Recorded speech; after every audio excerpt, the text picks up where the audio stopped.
Hello again, welcome to another lesson in Algebra 1. Today we're covering section 11.2, simplifying radical expressions. So our warm-up, use the Pythagorean theorem, a squared plus b squared equals c squared to find the missing side of each right triangle. You may want to round your answer to the nearest tenth if needed. All right, so find our right angle, draw across from it. So this is our missing side, and that missing side is going to be the long side or the hypotenuse of this one. Remember, the hypotenuse is always across from the right angle. So on the other side, we'll do 5 squared plus 14 squared. So 5 squared is 25, and 14 squared is 196, I believe. And then that equals x squared. Then we add them together, so 196 plus 25 will make 221. And then we're going to square root this. This is not going to work out evenly. So let me see what we said in the directions. Round to the nearest tenth. So the square root of 221 is 14.9. Okay, and that's a rounded estimate. So it's going to be 14.9 millimeters. All right, our second one, same thing. We circle the right angle, draw across. There's our hypotenuse. So our missing side is over here. That's one of the short sides, so x plus 10 equals 18, as long as I square all the parts here. All right, so x squared plus 100 equals, and 18 squared is 324. Then we subtract 100 to both sides, and we get 224. And then we do the square root of 224, which is about 15.0. So round it to the nearest tenth. It's 14.966 something. So the 6 will make the 9 turn into a 0 and carry over, but we still write the 0 part to show that we rounded to the 10th. Okay, so 15.0 millimeters. All right, our last one here. If a carpenter builds a set of stairs that are 10 feet high and start 14 feet from the base of the wall, then how long would a piece of trim needed to be that goes up the edge of the stairs? So here's our stairs. We'll just draw it straight with the trim. So the trim we don't know, but we know that the stairs are 10 feet high and they start 14 feet from the base of the wall. So we walk up the stairs. We want to know the x trim part. So there's our right angle. We draw across and we get 10 squared plus 14 squared equals x squared. So 10 squared is 100. 14 squared was 196. We add them together to get 296. And then we do the square root of 296, which is about 17.2. All right, so we're asked to, a word problem here, so we have to write a sentence. So the trim should be about 17.2 feet long, period. All right, that concludes page 1. Let's flip it over and learn a little bit about simplifying radicals, okay, or square root symbols.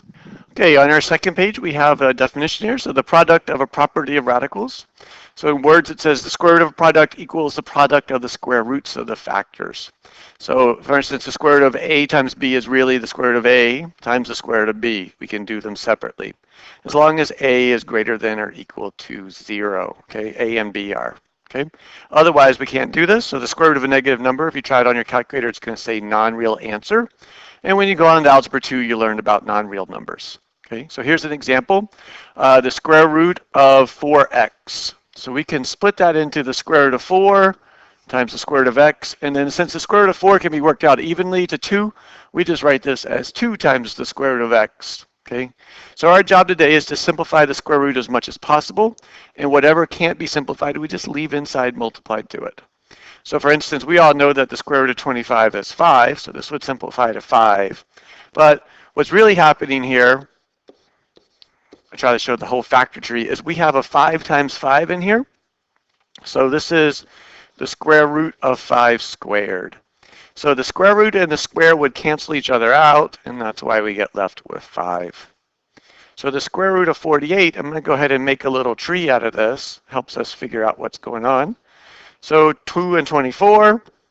And then if we pick bigger numbers to divide in, it makes the tree go faster. So 24 could break into 3 and 8. And then 8 would be 2 and 4. And 4 will break into 2 and 2. So we can see here what we really have is the square root of, well, there's a pair of 2's, 2 squared, times the square root of, here's another pair of 2's, 2 squared, and then we're left with 1, 3 at the end, so the square root of 3. All right, so square root of 2 squared, well, that's just 2. So I have a 2 on the outside now. Square root of 2 squared is a 2, so I have another 2 on the outside. And then we have square root of 3 left over by himself. And then I'll go ahead and multiply the outside numbers together to make 4 root 3. Okay? Now, shorthand, if you can remember all your perfect squares, which are definitely useful to do, okay, then square root of 48 breaks into square root of 16 times the square root of 3. And then we all know the square root of 16 is 4. But if you can't remember all your perfect squares or which ones divide evenly, then make a tree and it will help you. All right, so for this one, probably you know that 4 is a perfect square. So this is really the square root of 4 times the square root of x squared. And we know the square root of 4 is 2. And then x squared and the square root will cancel out. So x will come out also. So this answer is 2x. So far we've gotten 5, 2x, and 4 root 3. I'm going to show number 3 again with the tree, and then we'll see that we still will get 2x. So if we break this apart, we'll break it into the number and the variable. So x squared is x and x, and 4 is 2 and 2. So this is really the square root of 2 squared. We have a pair of 2's times the square root of x squared. We have a pair of x's. So the square root and the squared cancel out on the 2 to leave a 2 there, and the square root and the square cancel out on the x to leave just an x. So that's why our answer is 2x. Okay. And number 4, I'm going to do the tree to start with.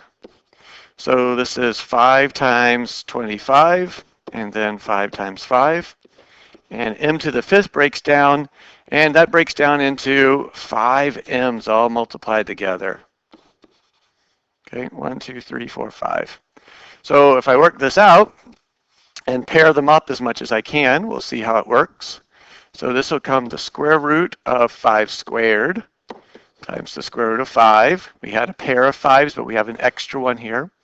And then we have a pair of m's, so the square root of m squared. We have another pair of m's, so the square root of m squared. And then we have an m all by himself. Okay, so the square root of m. So these are all times together. This squared and square root would cancel out, so I'd have a 5 on the outside. This squared and square root would cancel out, so I'd have an m on the outside. This squared and square root would cancel out, so I have another m on the outside. And then we're left with a 5 and the m on the inside that can't go away, so we'll just times them back together. Now on the outside, now you can see that this is really 5m squared root 5m. Okay. Now if you look in the book, it's going to skip a lot of that work, so I'll show you what it will look like in the book again. But this is what our final answer would be here, which is 5m squared root 5m. Okay, so let's show what the books way. They're going to say, oh, you should be able to recognize that 25 is a square root, and 5 times 25 make 125. And then you should know that if I put m to the 4th here and m here, then this is going to be, let's see, 5 left on the inside and an m left on the inside. And then the square root of 25 is 5, and the square root of m to the 4th is m squared, because m squared times m squared makes m to the 4th. Okay, so either way you do it is fine with me. If you can recognize perfect squares really easy, go ahead and use them. If not, then break it down with the tree and find all your pairs. Okay. All right, so 64, the square root of 64, we'll break that apart.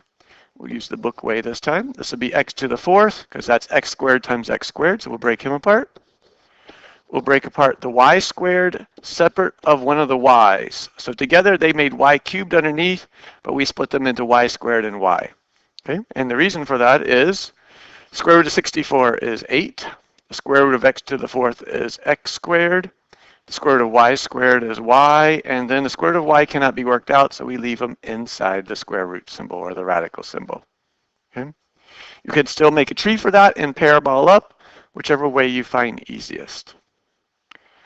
All right, quotient products of radicals. So just like our multiplying can be broken apart, we could do the same thing with division. So the square root of a divided by b is just the square root of a over the square root of b. As long as a is greater than or equal to 0, and b is greater than 0. b can't be 0, otherwise we're dividing by 0 here.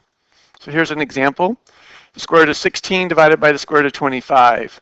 I'll just change that into the square root of 16 over the square root of 25. So we'll do them separately. The square root of 16 is 4, and the square root of 25 is 5. So for number 6, we can turn this into the square root of 100 divided by the square root of 4x squared. Okay, that's 10 on the top. We're going to leave it like this for a second, though. And on the bottom, remember, we can still use the rule we already know. I'll break this into 2 parts. So the square root of 100 is 10, the square root of 4 is 2, and the square root of x squared is x. So we have 10 divided by 2x. Now, we can simplify this. The 10 and the 2 can cancel each other and just make 5 over x. Because 10 divided by 2 is 5. All right, and then our last one here, this will become a square root of 7 over the square root of x squared. So square root of 7, and then square root of x squared can be worked out evenly to x. And there's our answer. Okay. Now notice in both of these, our final answer have no square roots left on the bottom of the fraction, and that is required, okay, as we'll see on the next page. And the reason why it's required not to have any square roots on the bottom of fractions is when you move on to Algebra 2 and you do all kinds of trig in both geometry and Algebra 2, finding the missing sides of triangles, you're going to end up with square roots sometimes on the bottom, and some people will simplify and put it on top, and some people will leave it on the bottom. And the reason why they want them always to have no square roots on the bottom is so that the answer keys will match, okay? So everybody writes the same number and it looks the same, okay? All right, so let's flip it over and take a look and see how we do that the standard way. Rationalizing the denominator. So let's see. Why radicals are not allowed in the denominator of a fraction. In geometry, you'll be often asked to remove them. This process is called rationalizing the denominator. And like we said on the last page, the reason for that is so that everybody's answer in the room will really match, and then everybody's answers in the world will match when they do the same kind of math. It's hard to tell that, for instance, 3 root 5 is equal to 3 root 5 over 5 off the top of your head, say that those are the same numbers. Okay? So in words, to rationalize the denominator of a radical expression, you multiply the expression by an appropriate form of 1. Which seems kind of weird, so let's talk about what that means. Okay, so I'm going to show this example over here. So I don't want this radical on the bottom. So that's why we're going to rationalize the denominator of the fraction. That means get rid of the radical on the bottom. Okay. So what I chose to do here is I times both the top and bottom of the fraction by root 5, the same as what the bottom radical is right now. Now, what is root 5 divided by root 5? Well, the same number divided by itself is always 1. So we need to pick the appropriate form of 1, okay, to multiply it by. And that changes with every problem.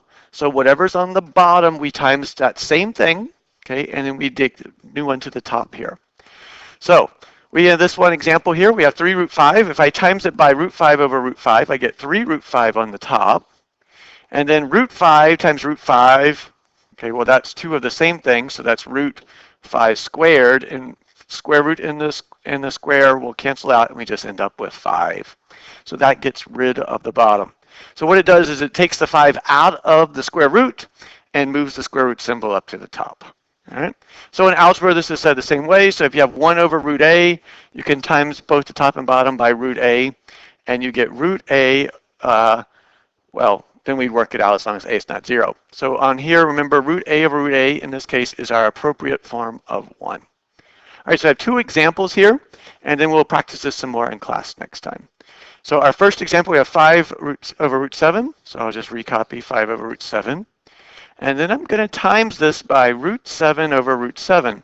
Now this is not changing my answer because I'm just timesing it by 1. Timesing by 1 doesn't change our answer. And on the top, 5 is outside the square root or the radical, and 7 is inside, so I can't put them together. And on the bottom, root 7 times root 7. Well, remember, root 7 times root 7 is root 7 squared. That's 2 of them. So the square root and the square would cancel out, and we'd end up with just 7 on the bottom. Okay? It looks tricky, but it's really not, so we'll practice a good bit next time. All right, and our last one, root 2 over root 3b. I'm going to times that by the appropriate 1, and our 1 this time is root 3b over root 3b.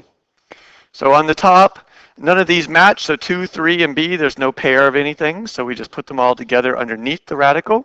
So that would be 6b.